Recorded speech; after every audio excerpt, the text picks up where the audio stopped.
Todos têm uma Bíblia favorita. Um pode dizer que é a Nova Versão Internacional, a melhor Bíblia que já leu.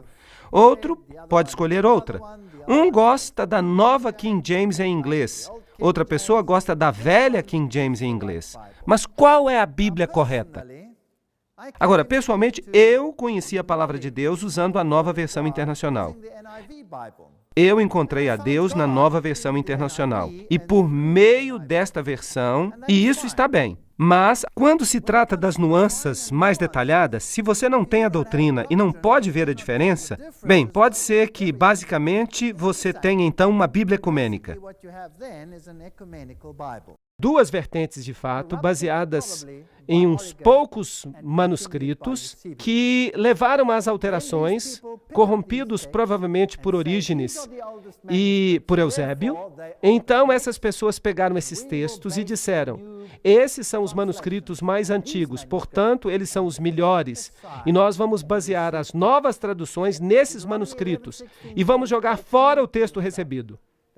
Deuteronômio 11:16 diz, acautelai-vos, para que vosso coração não vos engane, e para que não vos desvieis e sirvais a outros deuses adorando-os.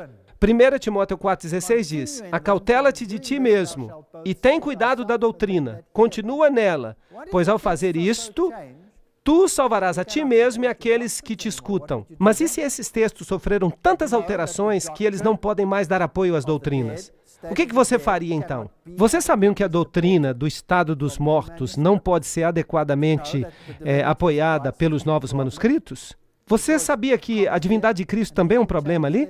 Porque uma vírgula aqui, uma pequena alteração ali, uma outra coisa ali, e isso muda toda a figura. Você sabia que Jesus passa a ser um mentiroso e o diabo passa a ser sincero se você lê o texto do novo manuscrito? É bastante interessante. 2 Coríntios 2,17 diz, pois nós não somos como muitos que corrompem a palavra de Deus, mas em sinceridade, como de Deus, à vista de Deus, falamos nós em Cristo. Se Jesus não é tudo em nossa vida, então nós não temos nada. Se Jesus não é Deus, nós não temos nada que esperar. A nossa melhor esperança é um ciclo de reencarnação no mundo miserável. Primeiro como ser humano, depois como animal, depois como uma folha, para ser comida por uma vaca. Uma existência bem miserável, se vocês perguntam a minha opinião. Mas se Jesus é o caminho, a verdade e a vida, se Ele pagou o preço pelos meus pecados, eu tenho uma saída. Eu tenho uma solução para o problema. Eu tenho uma resposta para os meus questionamentos interiores, porque eu sei de onde eu sou. Eu tenho uma origem nobre. Eu sei em que estado eu estou. Eu estou num estado caído, pecaminoso, e eu tenho uma necessidade da redenção que eu posso apenas obter naquele que me fez em primeiro lugar. E esta é a doutrina que está sob ataque.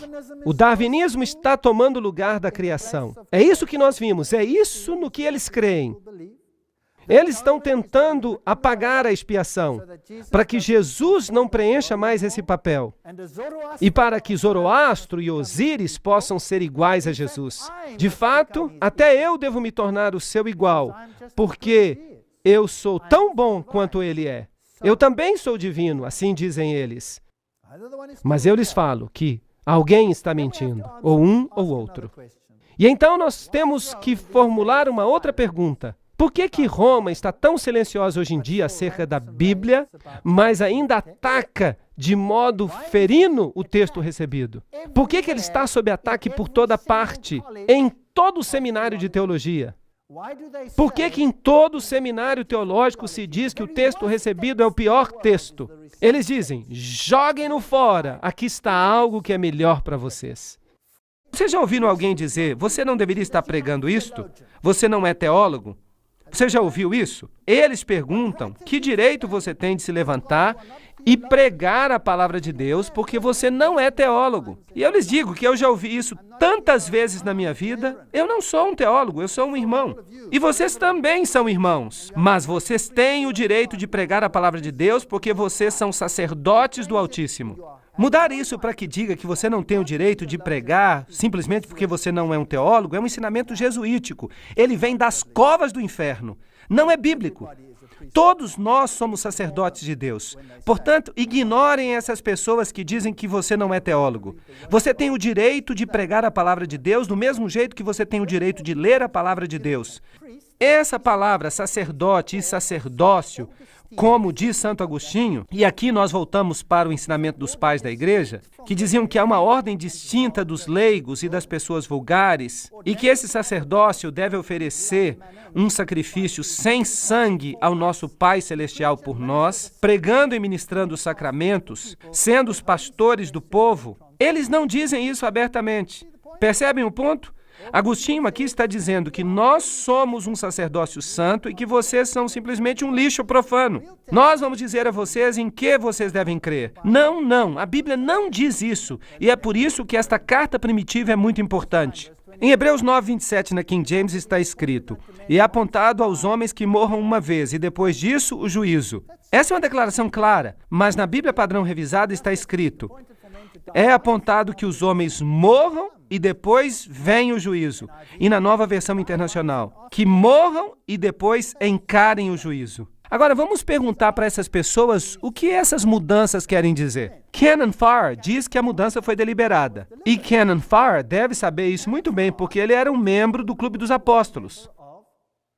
Lembram-se daquele clube ao qual Hort pertencia? Aquela sociedade secreta? Farr fala o seguinte a respeito disso: há uma certeza positiva de que não significa juízo no sentido em que o mundo compreende popularmente. Ao tirarmos o artigo que os tradutores da King James incorretamente inseriram aqui, os revisores ajudaram, como já fizeram em muitos outros lugares, a silenciosamente remover enganos que estão profundamente arraigados. Bem, sem dúvida você é um apóstolo, mas você é um apóstolo do tipo errado. E ele continua: "Na morte de cada um de nós, segue-se um juízo, como o escritor sagrado afirma. O juízo final, pode demorar ainda muitos séculos para frente. Na omissão daquele pequeno artigo da King James pelos revisores, está assentada não mais do que a doutrina da existência de um estado intermediário. Então, ao deixar de fora este pequeno artigo, você colocou o purgatório na Bíblia. E agora você pode provar que o purgatório existe, mas você não pode provar que primeiro você morre e então você enfrenta o juízo.